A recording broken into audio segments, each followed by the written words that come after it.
Bienvenidos a su programa Derecho Familiar. Qué gusto me da que nos reciba nuevamente en su casa. Como le dije la semana anterior, tenemos nuevamente el gusto, el privilegio de que nos acompañe el doctor Jorge Islas López, a quien le doy la más cordial bienvenida al programa Derecho Familiar. Maestro, muchas gracias. Gracias, Julián, muchas gracias por la invitación. Tu tiempo para estudiar, para decirnos tus luces, tus tesis, todos tus pensamientos son muy importantes, porque ya las personas que nos escucharon la semana anterior han reaccionado, nos han hablado por teléfono al 56 39 22 35 que aparece en la pantalla, nos han enviado correos para decirnos que, bueno, participan algunas de sus opiniones, de las mías, pero definitivamente hoy, que vamos a hacer esta segunda parte de lo que ustedes están viendo en la pantalla, cuál es la situación jurídica actual del derecho familiar constitucional mexicano, nos permite hacer una continuidad, y le voy a dar la palabra al maestro Jorge Islas, para iniciar sobre esta cuestión de la equidad de género, que yo la llevo, mi querido Jorge, a darle un calificativo, sí, que espero tú compartas conmigo. Sí. Yo digo equidad de género jurídico. Sí. Para pensar en normas legales, sí, que nos igualen. Así no solo equidad de género biológico, botánico, zoológico, etcétera, sociológico, sino lo que tú antes dijiste en el anterior programa, las normas no están al nivel. Sí, efectivamente, ha habido un esfuerzo y yo creo que México ha puesto, al menos desde una perspectiva legislativa, un avance sustantivo para que la equidad de género se convierta en una realidad. En el programa anterior habíamos mencionado el ejemplo de la materia electoral. Hoy, por disposición de ley y por mandato constitucional, las mujeres tienen derecho a participar hasta en el 50%, al igual que los hombres, en cargos de elección popular. Los partidos políticos están obligados a que, una vez que presentan sus candidatos a cargos de elección popular, tendrán que ir acompañados exactamente igual, 50% hombres, 50% mujeres. Son avances importantes. No obstante, si vemos la cifra que refleja nuestra pluralidad de género, nuestra diversidad de género, nos vamos a dar cuenta que seguimos los hombres teniendo una preeminencia en los cargos de representación política y en muchos otros acciones y espacios productivos. De tal manera que la Constitución tiene una base, pero culturalmente creo que también lo tenemos que ir desarrollando gradualmente, Julián. Entonces, este programa sobre el derecho familiar constitucional, que involucra esta parte del derecho electoral, el derecho civil, el derecho penal, el derecho constitucional, es un avance importantísimo para las mujeres. Y decía yo, quizá tú compartas conmigo esa opinión, que en el momento que las mujeres logran una posición social, política, económica, cultural, etcétera, desde mi perspectiva deben darle la mano a otras mujeres. Porque he escuchado en muchas ocasiones que a veces la propia mujer que ya llegó a una posición se convierte en un obstáculo. No sé qué experiencia tengas en ese sentido. Bueno, yo lo que diría es que hasta en tanto la ley tenga las previsiones, los principios con claridad y claramente establecidos, seguramente las instituciones que habrán de regular su implementación garantizarán, aún en contra de la voluntad en la condición humana, que es natural de cualquier persona, no solamente de las mujeres, sino de los hombres, para que podamos ejercer nuestro derecho a desempeñar y a ocupar cargos dentro de la esfera pública o también dentro de la esfera privada. Lo importante, Julián, es, independientemente de las subjetividades de la condición humana, que la ley sea muy clara en cuanto a principios y que tenga las garantías procesales y las garantías institucionales para que haga valer el principio de la equidad de género en su máxima expresión. Yo creo, Jorge, que es importante que la distinguida teleaudiencia sepa, y sobre todo porque nosotros estamos en esa línea del pensamiento y del conocimiento, que hoy en este país hay tantas leyes que regulan de manera diferente la misma institución. Te voy a dar el ejemplo del matrimonio. El matrimonio tiene en México 33 regulaciones jurídicas diferentes. Sí. Sorprende. Sí. Porque el matrimonio, como se regula en el Distrito Federal, es diferente al de Baja California y al de Campeche. Y el de Oaxaca. Siendo matrimonio de dos personas. Sí, sí, sí. En ese sentido, con lo que hemos dicho y que sobre todo expresamos en el anterior programa, ¿crees tú que podríamos, aquí tu opinión va a ser muy importante para mí, para las gentes que te escuchamos, podríamos ya pensar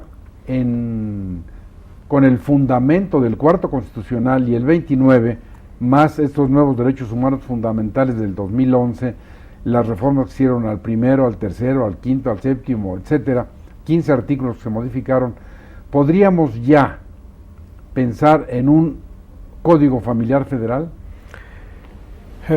Tengo dos respuestas. Una respuesta que se sustenta en lo que establece el 38 y 39 constitucional. Somos una federación y es una federación constituida por estados libres y soberanos. Y lo que no está reservado para la federación está reservado para las entidades, y en eso está parte de la reglamentación u organización de sus normas en el ámbito local. De tal manera, yo en lo personal, en principio, a mí me gusta el modelo del federalismo, a mí en lo personal.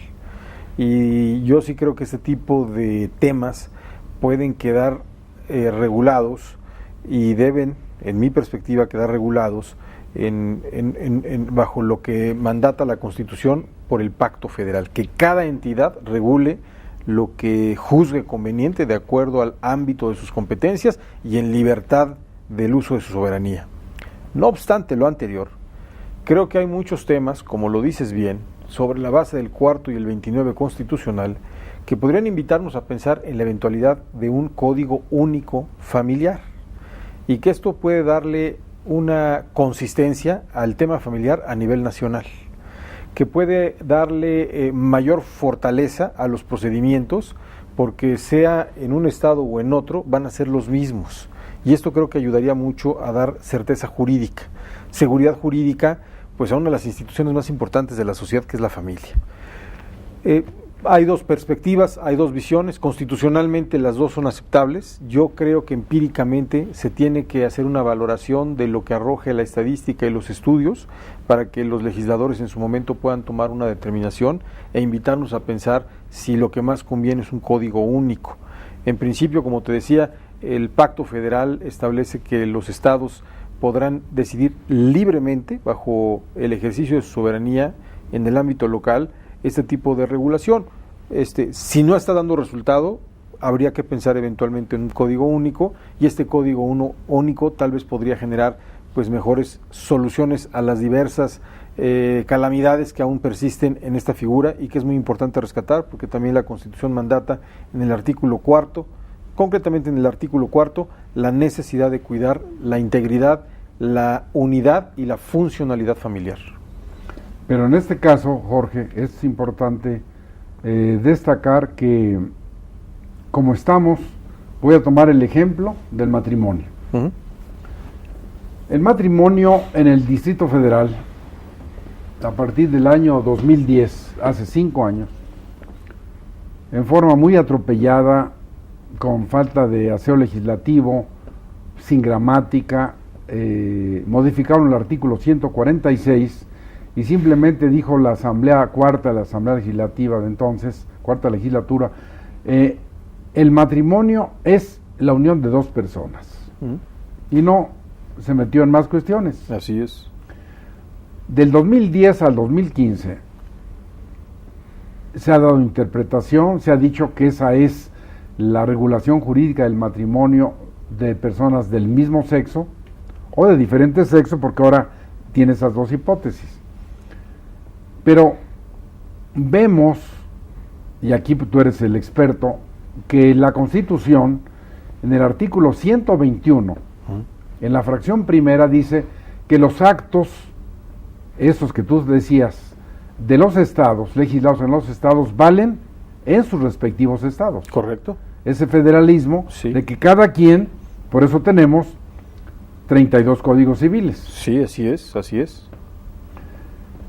Eso significa que si cada estado tiene su regulación y la fracción primera dice que valdrán en ese estado, ¿qué pasa con el matrimonio de dos personas del mismo sexo del Sí. Distrito Federal que llega a Jalisco o a Morelos? Porque en Morelos, por ejemplo, la Constitución dice que el matrimonio es la unión de un hombre y una mujer. La Constitución.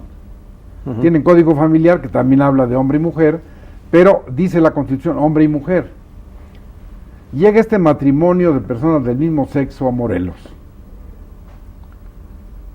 Para que valiera en lo que se hizo en el Distrito Federal, Morelos tendría, de acuerdo a lo que tú bien señalaste antes perfectamente, que modificar su norma para decir, aquí también valdrán los matrimonios de personas del mismo sexo.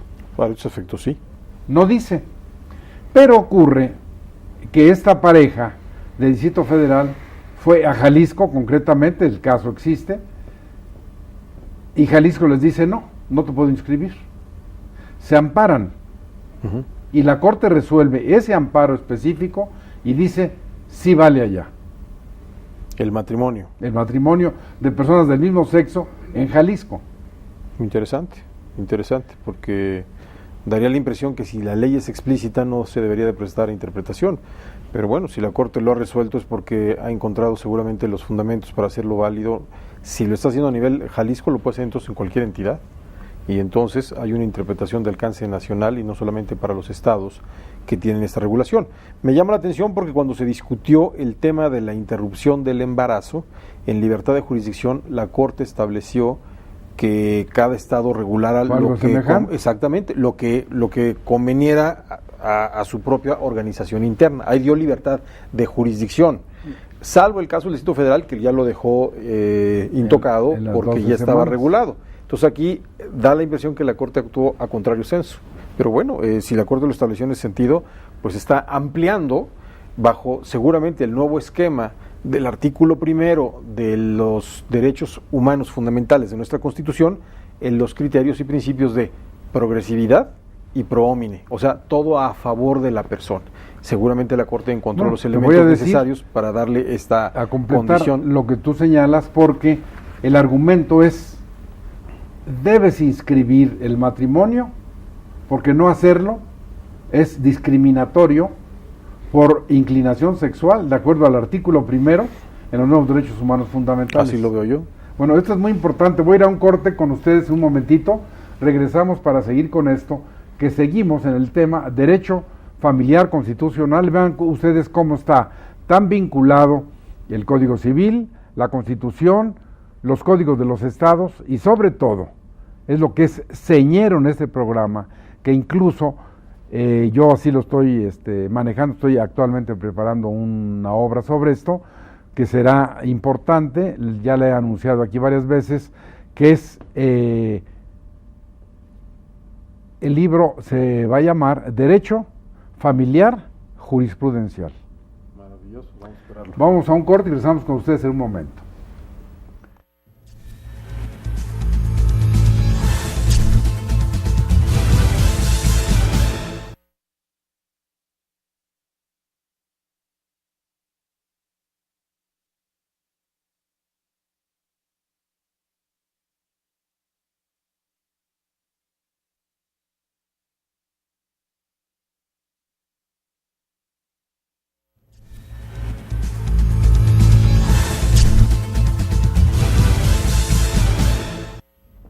Gracias por seguir con nosotros.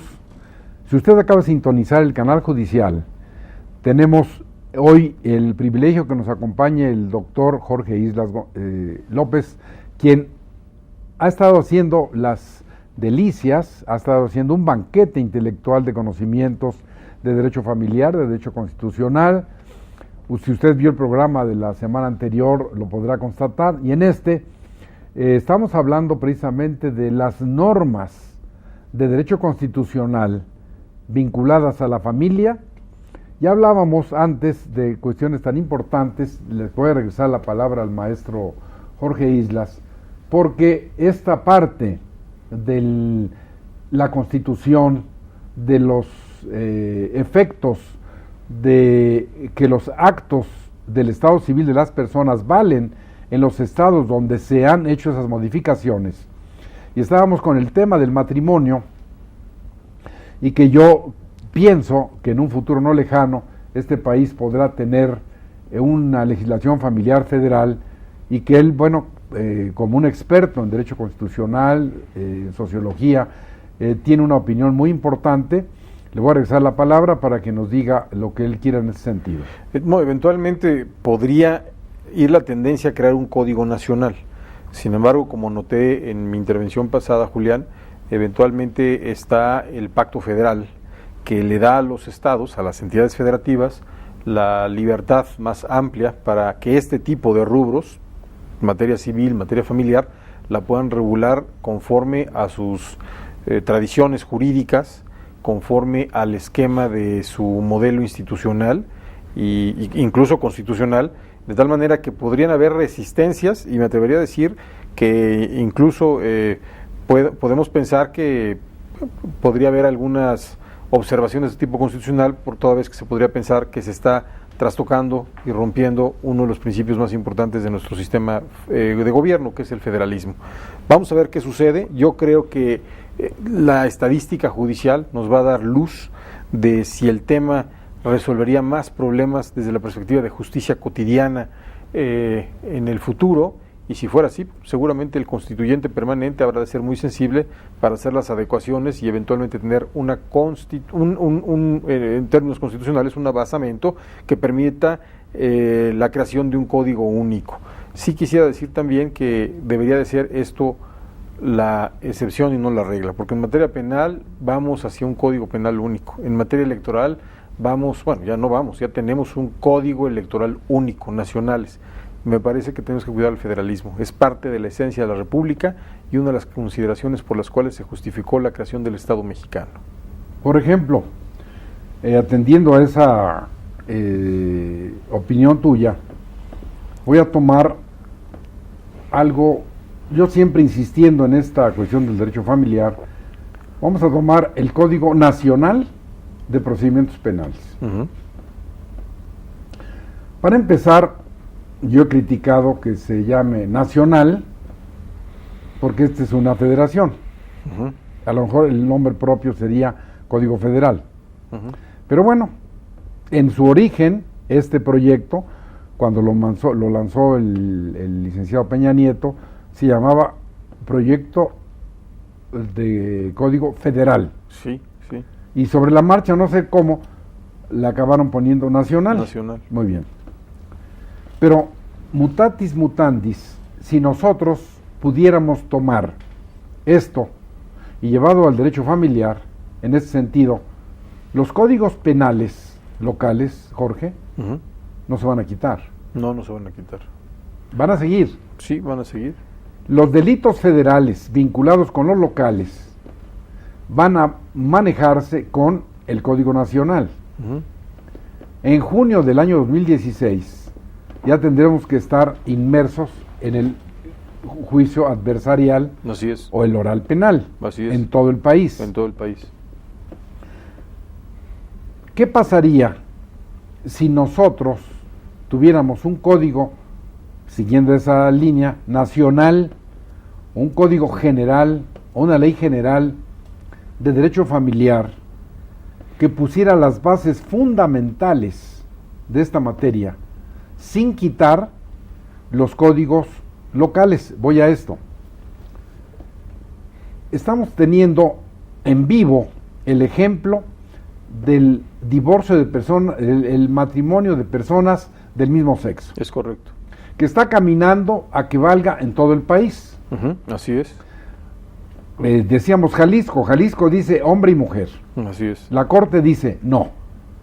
Vale y tienes que inscribirlo. Ellos podrían mantener su norma que dice allá hombre y mujer, sí, y tener esta ley general de principios fundamentales en favor de la familia.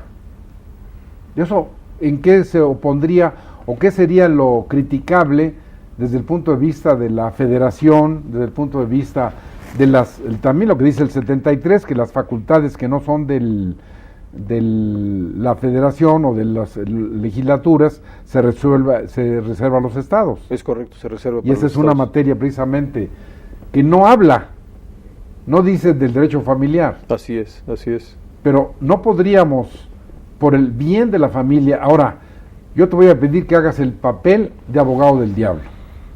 Va a ser difícil, pero haré el intento.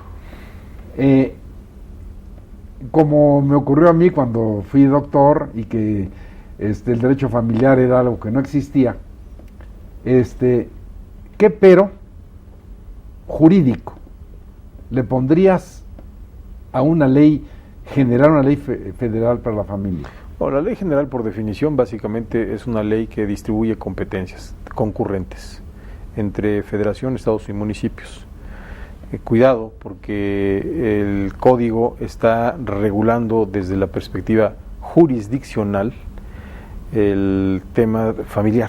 Entonces, yo no veo a los municipios participando cuando son autoridades estrictamente administrativas en temas que son eminentemente jurisdiccionales. Entonces, en este contexto, la ley general posiblemente podría considerarse en algún sentido como de inconstitucional, porque estás invadiendo competencias o asignando competencias que no le corresponden a una autoridad del Estado.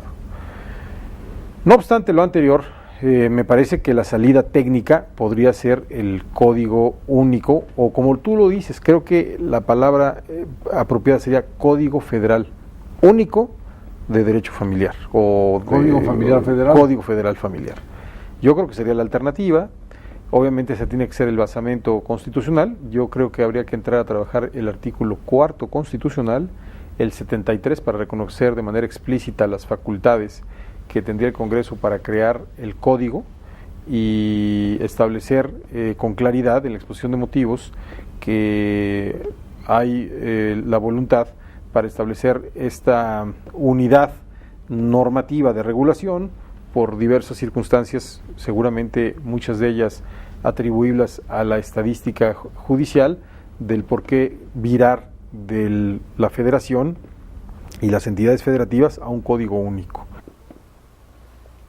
En conclusión, te diría, estimado Julián, me parece que la técnica legislativa que podría reforzar la idea de establecer una regulación única sería un código federal único, o yo me inclinaría a pensar que tendría mejores capacidades por el objetivo y la naturaleza del instrumento, antes que pensar en una ley general. O sea, la ley general en realidad creo que le serviría poco, porque las que yo conozco y como las identifico jurisprudencialmente en cuanto a interpretación que han dado y doctrinalmente, la concurrencia de facultades en distintas instancias de autoridad lo han hecho para regular aspectos de orden primordialmente administrativo, y aquí estamos ante una condición que básicamente es de orden jurisdiccional.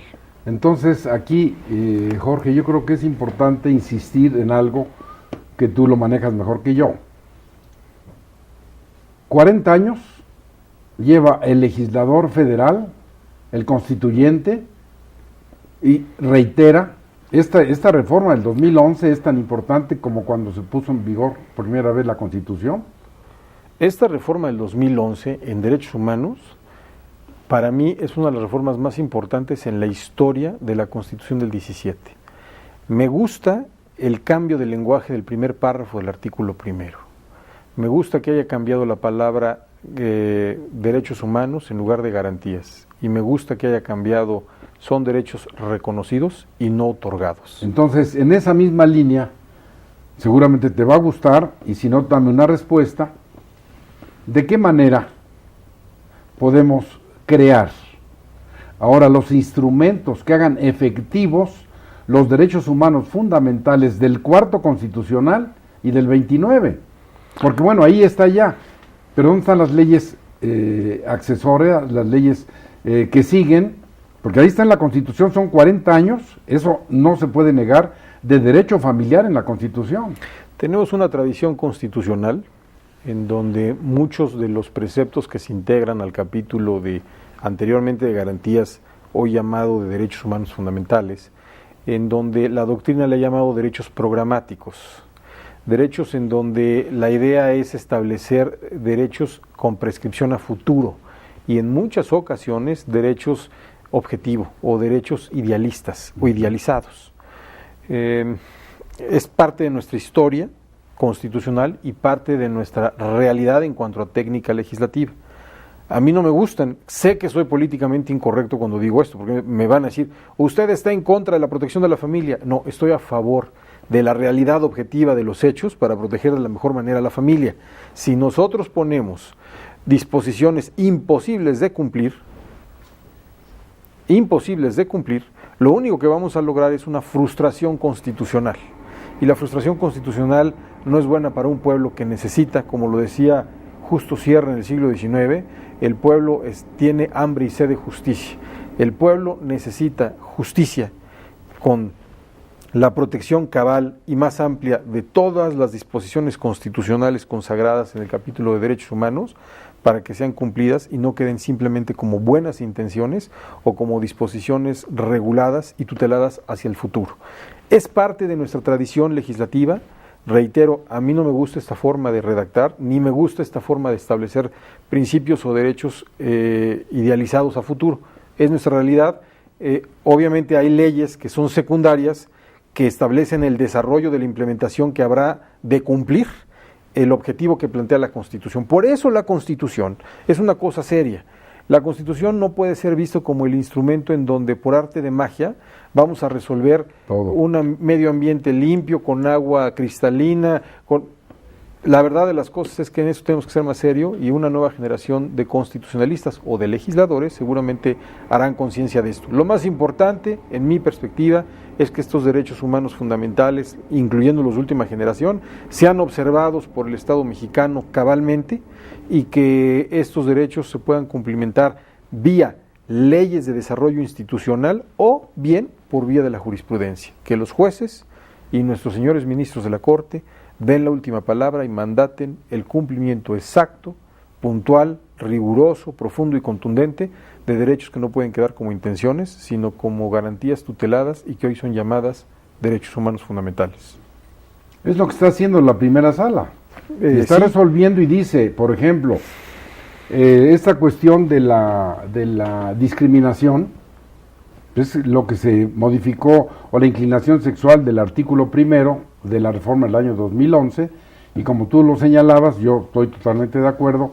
Esta reforma fue tan trascendente como la puesta en marcha de la Constitución en 1917. Pero, ¿cómo hacemos efectivo? Te voy a llevar a algo muy importante y tu respuesta será más todavía. ¿Cómo hacemos efectivo el derecho a la vida de la reforma del 29 constitucional, que dice expresamente, en ninguna circunstancia se puede suspender, aunque se suspendan las garantías, pase lo que pase, estos derechos? Y por primera vez la Constitución, tú me corregirás si no es así, expresamente, desde 1917, nunca el legislador constitucional había dicho que protegía el derecho a la vida. De ahí tantos problemas cuando el aborto, la corte, 5 años, que no, si la vida eran 3 semanas o 12 o lo que sea. Pero hoy el artículo 29 dice protección a la vida. ¿Cómo le das contenido a esa norma ahí son 3 palabras? ¿Cómo la haces efectiva? Va a chocar con el aborto, va a chocar con que en el Distrito Federal hasta antes de las 12 semanas puedes ejercer ese derecho y abortar, o la Constitución en ninguna circunstancia lo va a permitir. Incluso hace rato tú, o en el programa anterior, te referías a algo que fue muy importante, cuando el tema del aborto, y tú te recuerdas que 17 estados de la República modificaron la Constitución para prohibir en su Constitución expresamente el aborto. Y para criminalizar a toda mujer que osara decidir libremente sobre el derecho a la maternidad. Qué bueno, estamos en esa tesitura, pero ¿cómo le das contenido, fuerza, norma, jurisprudencia, lo que tú quieras, al derecho a la vida? Bueno, parecería que con tantos muertos que tenemos, no solamente por parte del aborto, sino por los efectos de la violencia, ahí hay un derecho subjetivo incumplido y que las familias son afectadas de las personas en donde el Estado no les garantizó su derecho a la vida. Y entonces ahí tendrían el derecho legítimo a reclamar lo que la Constitución mandata.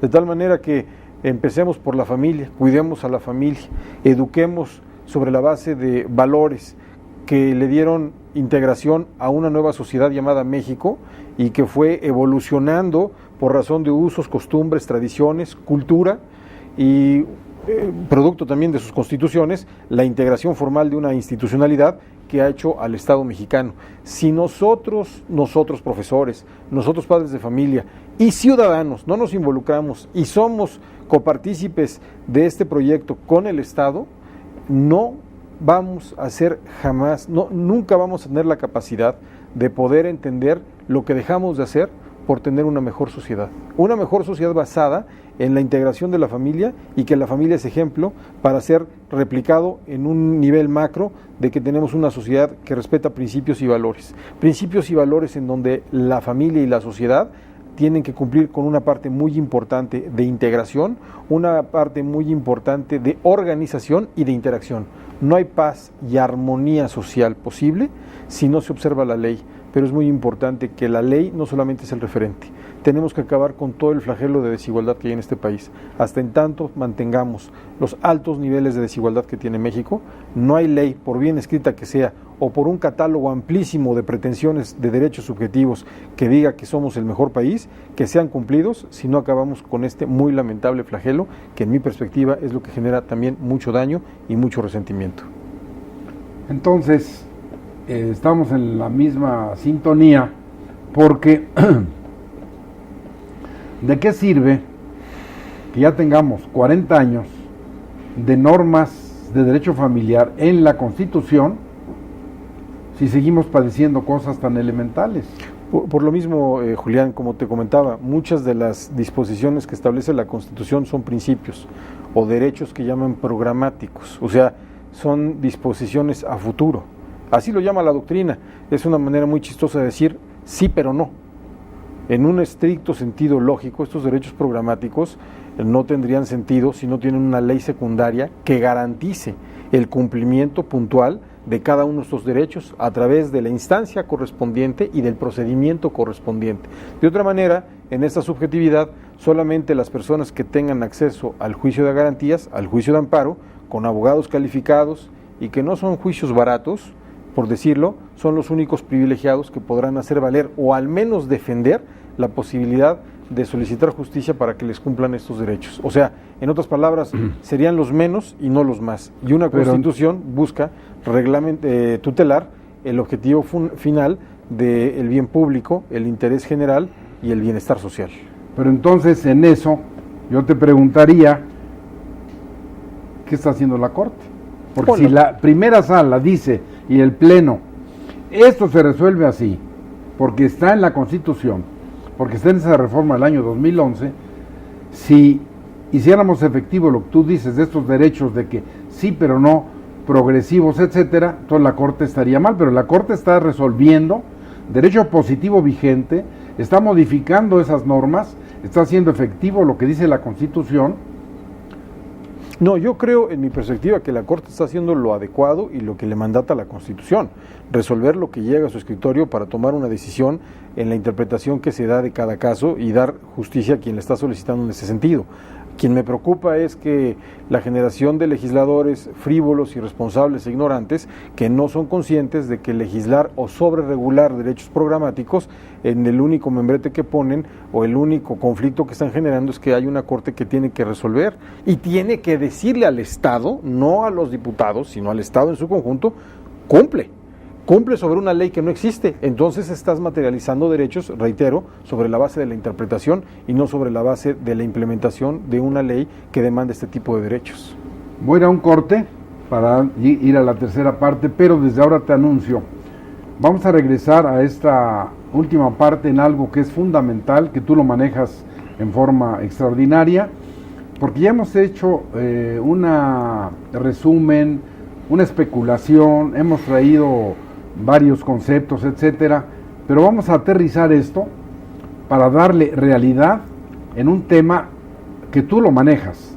Yo lo conozco más superficialmente, que son las políticas públicas. Muy bien. En derecho familiar. Por supuesto. Porque si no tenemos las políticas públicas, pues se hace como una premonición, lo que tú has reiterado, son derechos pues que no se van a cumplir, son como buenas intenciones, son como de que, bueno, ahí van, pero entonces el Estado, ¿qué está haciendo? No, el Estado está, a veces me parece que sobreregulando al detalle que debería de estar en un reglamento o en un programa de política pública y no en la Constitución, diversas disposiciones que me parece que salen sobrando. A mí me parece que el tema es muy bien señalado de tu parte.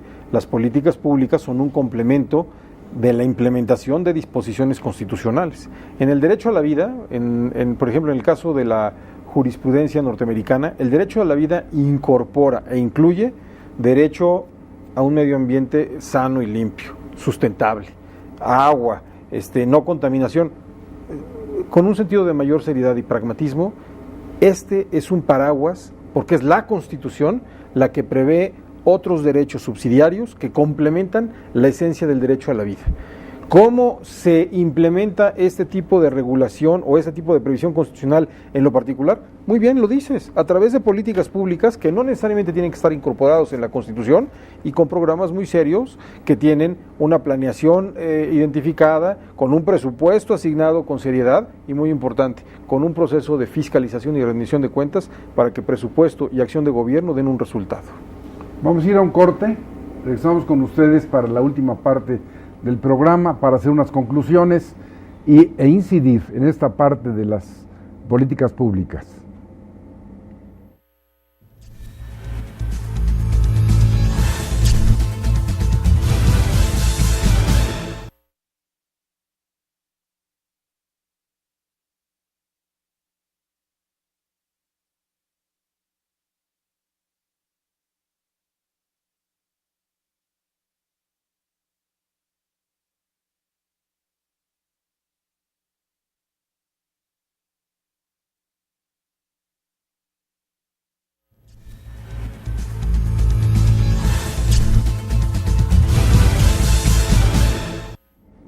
Gracias por seguir con el canal judicial.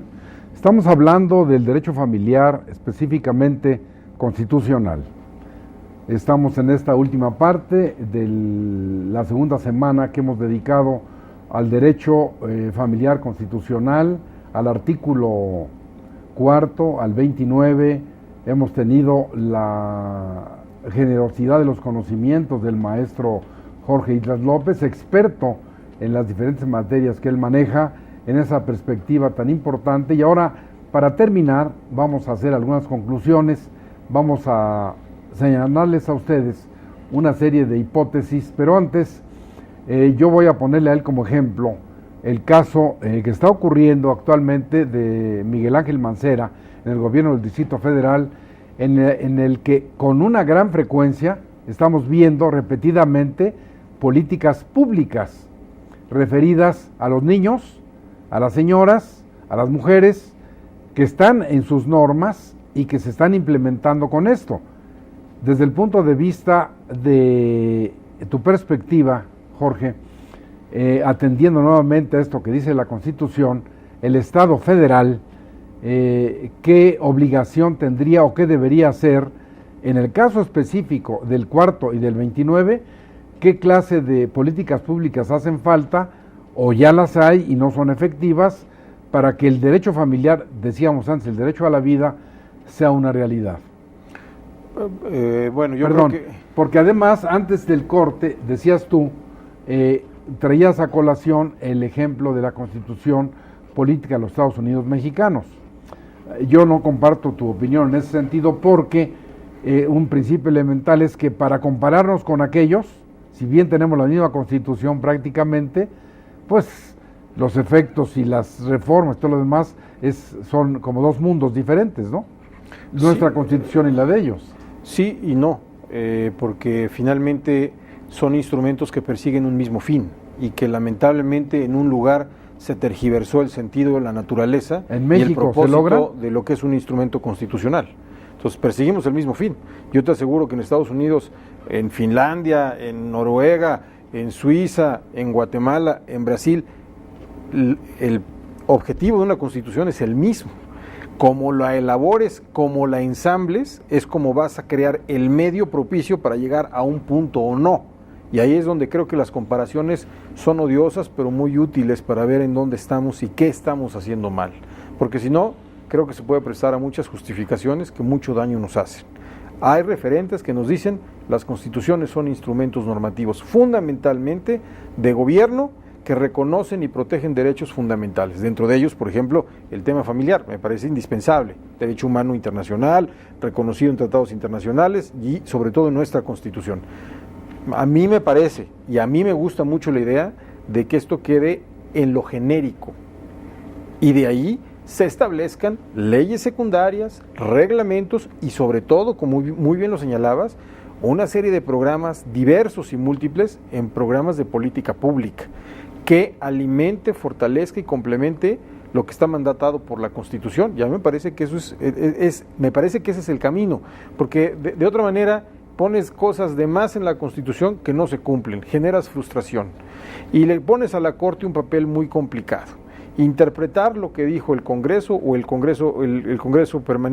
Constituyente Permanente a fin de que ante la falta y omisión de políticas, de presupuestos, eso es muy importante, y de acciones concretas, la Corte mandate decir, cúmplase, cuando hay algo que no está presupuestado, que no está planeado y que al final lo cumples como mandato judicial, que es muy diferente al diseño y a la planeación de políticas públicas, que tienen otra ponderación. Bueno, ahí yo precisamente te decía en la plática previa, y aprovecho esos minutos también para meter ese tema, porque se vincula con derecho familiar, la Constitución, las reformas, en esencia el derecho familiar, de un exgobernador del Estado de México, Arturo Montiel, y la participación hoy reciente de la Corte Interamericana de Derechos Humanos, donde le da 20 días al gobierno mexicano para que elabore un convenio de visitas y convivencias respecto a los hijos que este señor tuvo con una señora francesa, etcétera. Los hijos están en México y demás, pero la Corte Interamericana, que desde el 99 o algo así aceptamos la competencia y todo lo demás, nos está ordenando al Estado mexicano. En derecho familiar, en la Constitución, dice que la protección de la niñez, el Convenio Internacional de los Derechos de la Niñez, y ahora están obligando a que del Estado de México en esto y esto se establezca con la intervención de la Corte Interamericana algo muy importante en derecho familiar. Y ahí estamos viendo algo que, bueno, pues nuestra Constitución no funciona como la de los Estados Unidos. No funciona porque yo creo que tenemos ahí temas culturales, pero que eventualmente nuevas generaciones de legisladores harán conciencia para ser más respetuosos de las reformas constitucionales, que vean, a ver, la Constitución antes que nada es un acuerdo político, y ese acuerdo político norma los distintos acuerdos a los que se llegó para establecer distintos principios y disposiciones que van en este instrumento. No hay que perder de vista de qué se trata una Constitución. Una Constitución, antes que nada, es un instrumento de gobierno que fundamentalmente busca crear un mecanismo de funcionalidad institucional para garantizar y proteger nuestras libertades. Agregarle algo más a eso es hablar de otra cosa que no es una Constitución. Esa es la esencia de una Constitución. Me parece que querer incorporar a la Constitución pretensiones o ideales imposibles de realizar generan al final del día frustraciones en la complicación y complejidad de que tienes una Corte que al final tiene que resolver lo que está mandatado. Y entonces, gran favor le hacen al Estado y a los políticos irresponsables, populistas y frívolos que quieren incorporar disposiciones o principios que están muy alejados de nuestra realidad y de nuestras capacidades para cumplir. Por eso una Constitución tiene pocos cambios cuando son bien creadas. La Constitución española del 77, a lo sumo tendrá unas 15 reformas del 77 a la fecha. La Constitución norteamericana de 1786 a la fecha tiene 30 reformas. La manera en cómo han encontrado estos instrumentos de flexibilidad es a través de la interpretación jurisprudencial. Entonces, si vemos a la Constitución como un libro de buenas intenciones y no como disposiciones que deben de establecer un mecanismo de funcionalidad institucional para que funcione la maquinaria de gobierno y me reconozca y proteja y garantice derechos fundamentales, estamos equivocados, estamos hablando de otra cosa muy diferente. Nada más, perdón que te interrumpa, mi querido Jorge, porque aquí hay algo que está soslayando que es muy importante, la realidad mexicana. La realidad mexicana porque la Corte, bien lo has dicho tú, está teniendo 1000 asuntos, 1000 problemas, resolviendo, etcétera, pero esta es la realidad de México, esta es la Constitución, esta es la familia mexicana, estos son los valores, esta es la democracia, este es lo que somos. Entonces, de lo que tú planteas se puede oír un poco como un catálogo ideal, pero la realidad de México, la realidad de sus familias, la realidad de nuestra democracia, la realidad, todo es a la mexicana. ¿Y la Constitución es a la mexicana? La Constitución es muy a la mexicana. Y hay que ser, en el futuro, me parece, mucho más serios. Una Constitución que tiene más de 600 cambios y que poco o nada tiene que ver con el pacto original con el que fue reorientada en 1917, te habla de que cambió el país. ¿Este es el mismo país? La pregunta es, no, el país cambió. La pregunta es, todas las diversas disposiciones acumuladas en casi 100 años, el próximo año estamos casi a 100 años del centenario, pues hay que hacer, yo creo que es un momento propicio para que las autoridades, las universidades, me parece que es de primer orden, sobre todo las públicas, y la sociedad civil, se sumen a este esfuerzo por invitar a hacer una reflexión muy seria de los alcances, de los logros y de la agenda de innovaciones que deberá de contener la Constitución hacia el futuro. Me van a decir, acaban de modificar casi la mitad de la Constitución, cierto. Hay que esperar a que maduren las reformas para ver cuáles son sus alcances, cierto.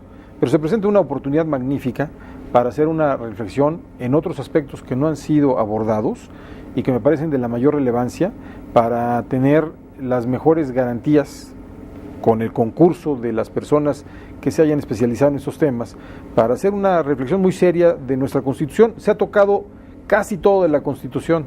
Lo que casi no se ha tocado y se ha abordado es si el mecanismo de funcionalidad de gobierno es el más adecuado, si nos está dando resultados. Y si no hay una maquinaria de gobierno que esté dando resultados, no por las personas, sino por el arreglo de las instituciones, se debe pensar en eso. El arreglo de gobierno que tenemos al día de hoy es casi exactamente el mismo que propuso Venustiano Carranza hace 100 años. La pregunta es, ¿son los mismos Méxicos? ¿Son las mismas circunstancias? ¿O podrían innovarse e incorporarse propuestas adicionales que nos den oportunidad de hacer precisiones, de reflexiones muy puntuales sobre lo que en la estructura de gobierno podría incorporarse en la Constitución? Termino diciendo, en la discusión del debate en Filadelfia en la Constitución de Estados Unidos sobre qué debía de ir primero, los derechos fundamentales, lo que ellos llamaron su Bill of Rights, o la estructura de gobierno, Madison, molesto, dice a la Asamblea, señores, no podemos garantizar la protección de estos derechos si no tenemos previamente una estructura de gobierno y una buena estructura de gobierno. Si no tenemos buenos instrumentos de gobierno, difícilmente tendremos buenos gobiernos. Es por ello muy importante que en una condición y en una circunstancia propicia se haga un análisis ponderado si tenemos los mejores mecanismos para hacer buenos gobiernos. Buenos gobiernos protegerán de mejor manera derechos fundamentales, dentro de ellos